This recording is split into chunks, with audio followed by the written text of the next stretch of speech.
ప్రేమించటమే కాదండి, నీ తండ్రి నీ కుటుంబం కొరకే ప్రేమిస్తాడు, నీ కుటుంబీకుల్ని ప్రేమిస్తాడు.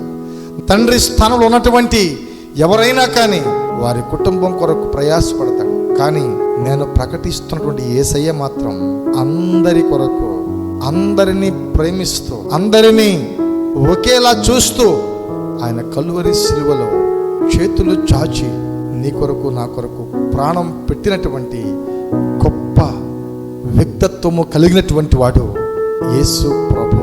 యేసు ఈ లోకానికి వచ్చి ప్రతి ఒక్కళ్ళని పరిశుద్ధంగా మార్చాలని తాపత్రయపడ్డాడు. అందరూ నీతి మార్గంలో నడవాలని ప్రయాసపడ్డాడండి. అందరూ గొప్ప పరిశుద్ధంగా ఉండాలనేటువంటి ఆలోచన కలిగి ఈ లోకంలో సంచరించాడండి యేసు ప్రభు. అటువంటి యేసు ప్రభు అంటున్నాడు, నేను గొర్రెలకు మంచి కాపరిని.